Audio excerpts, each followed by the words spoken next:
Hi! Hello all! ఎట్టకేలకు 'కల్కి 2898 ఏడీ' release అయిపోయింది.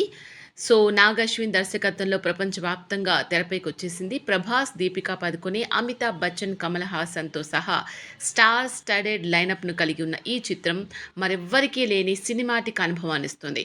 ఇది దాని స్మారక అంచనాలను అందజేస్తుందో లేదో ఈ వీడియోలో మనం చూద్దాం. 2898 ఏడీలో ప్రపంచంలోని చివరి నగరం కాశీలోని డిస్టోపియన్ ల్యాండ్స్కేప్లో సెట్ చేయబడింది. కాంప్లెక్స్ పాలకుడు సుప్రీం ఆస్కిన్ అంటే కమల్ హాసన్ ఒక కొత్త ప్రపంచాన్ని ఊహించాడు మరియు దాన్ని జీవం పోయడానికి సంతానోత్పత్తి ల్యాబ్ను స్థాపించాడు. పరీక్షించిన అనేక మంది స్త్రీలలో తన గొప్ప ప్రయోగానికి దీపికా పదుకొనెను సరైన అభ్యర్థి అని అతను కనుక్కోవడం జరిగిందనమాట. ఇంతలో భైరవ్ అంటే ప్రభాస్ ఒక క్రూరమైన బౌంటీ హంటర్ మెరుగైన జీవితం కోసం కాంప్లెక్స్లోకి ప్రవేశించాలని కలలు కంటాడు.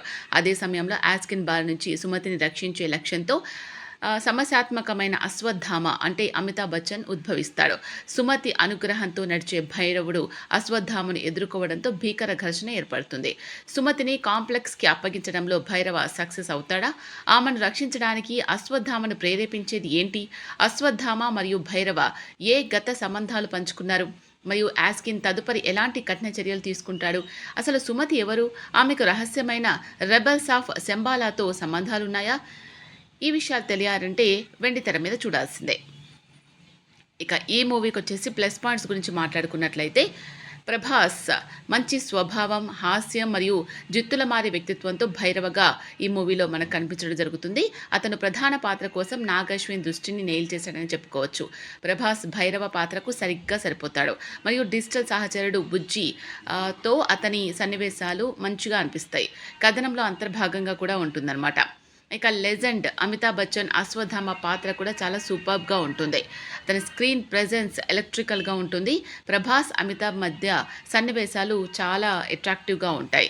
ఇక దీపికా పదుకొనె గురించి ప్రత్యేకించి మనం చెప్పుకోవాల్సిన అవసరం లేదు. ఏ మూవీ చేసినా కూడా సూపర్ డూపర్ హిట్ కొడుతుంది. అలాగే యాక్టింగ్ పరంగా అయితే ఒక వీర లెవెల్లో చేస్తుందన్నమాట. తెలుగు సినిమాలో శక్తివంతంగా అరంగేట్రం చేసిందనే చెప్పుకోవచ్చు. ఆమె శంబాలా ప్రజలు ఊహించిన మెరుగైన భవిష్యత్తు కోసం చాలా కష్టాలు భరిస్తుంది ఈ మూవీలో. ఆమె పాత్ర యొక్క భావోద్వేగ ఇంటెన్స్ మనకు క్లియర్గా తెలుస్తుంది. అండ్ నాగ్ అశ్విన్ కూడా ఆమె రోల్ని చాలా క్లియర్గా ప్లే చేశారు, ఎందుకంటే ఆడియన్స్ మీద మంచి ఎఫెక్ట్ ఉండేలాగా. ఇక కమల్ హాసన్ సుప్రీం ఆస్కిన్గా కనిపించడం, దీంట్లో డైలాగ్ డెలివరీ కావచ్చు, ఆయన హావభావాలు, యాక్టింగ్ వేరే లెవెల్ అని చెప్పుకోవచ్చు. అతని వాయిస్ భయపెట్టేలాగా ఉంటుందన్నమాట. ఇక చెప్పుకోదగ్గ పర్ఫార్మెన్స్తో బ్యాడ్డీ క్యారెక్టర్లో పూర్తిగా లీనమై కమన్ గుర్తింపు పొందాడనే చెప్పుకోవచ్చు. సో ఇది ఓవరాల్గా మూవీకి సంబంధించి ప్లస్ పాయింట్స్.